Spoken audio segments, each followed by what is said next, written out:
ভারতের রাজনীতিতে নতুন এক নাম ককরোচ জনতা পার্টি। নামটি শুনে হয়তো হাসি পেতে পারে, কিন্তু এই ব্যঙ্গাত্মক আন্দোলনই এখন কোটি তরুণের ক্ষোভের প্রতীকে পরিণত হয়েছে।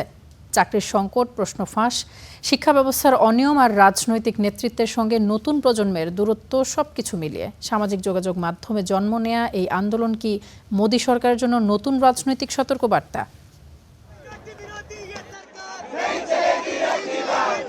মাত্র কয়েক সপ্তাহ আগে যাত্রা শুরু, কিন্তু এরই মধ্যে ইনস্টাগ্রামে 2 কোটির বেশি অনুসারী।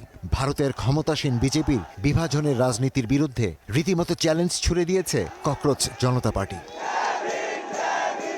শুরুতে দলটিকে অনলাইন ব্যঙ্গাত্মক প্ল্যাটফর্ম বলে মনে করা হলেও ক্রমশ তারা ভারতের রাজনৈতিক অঙ্গনের দখল নিতে যাচ্ছে, যার শুরুটা হয়েছে কোটি তরুণের প্রাণের দাবি শিক্ষা ব্যবস্থা নিয়ে। এই আন্দোলনের কেন্দ্রে রয়েছে বেকারত্ব, প্রশ্ন ফাঁস ও শিক্ষা ব্যবস্থার সংকট। বিশ্বের দ্রুততম বর্ধনশীল অর্থনীতির দেশগুলোর একটি হলো ভারত, তবে লাখো তরুণ মনে করছেন তাদের জন্য পর্যাপ্ত সুযোগ তৈরি হচ্ছে না। সমাজে ধনী গরিবের ব্যবধান বাড়ছে, যোগ্যতা থাকার পরও তরুণরা বঞ্চিত হচ্ছে, যা নতুন প্রজন্মের মধ্যে ক্ষোভের জন্ম দিচ্ছে। দেশের শিক্ষা ব্যবস্থা পরিচালনায় সরকারের ব্যর্থতার বিরুদ্ধে আমরা এখানে প্রতিবাদ জানাতে এসেছি।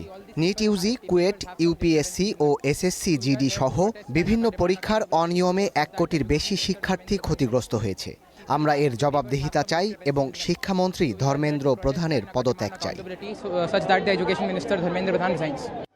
আন্দোলনকারীদের দাবি শুধু শিক্ষামন্ত্রীর পদত্যাগ নয়, শিক্ষা খাতে অনিয়মের জন্য দায়ীদের বিরুদ্ধেও কঠোর ব্যবস্থা নিতে হবে। আমার প্রত্যাশা, প্রথমত শিক্ষামন্ত্রী পদত্যাগ করবেন এবং তারপর দেশের শিক্ষা ব্যবস্থায় ব্যাপক সংস্কার আসবে।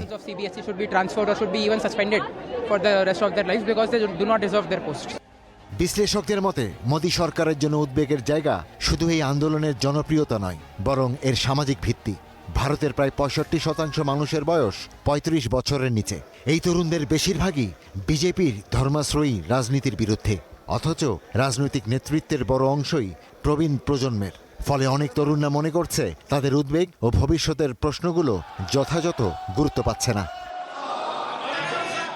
বাংলাদেশ, নেপাল ও শ্রীলঙ্কায় তরুণদের নেতৃত্বে আন্দোলন রাজনৈতিক রীতিমতো সরকার বদলের কারণ হয়েছে।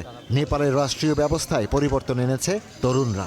তাই ভারতের তেলাপোকাদের এই আন্দোলনকে নিছক সামাজিক যোগাযোগ মাধ্যমের উন্মাদনা হিসেবে দেখছেন না বিশ্লেষকরা।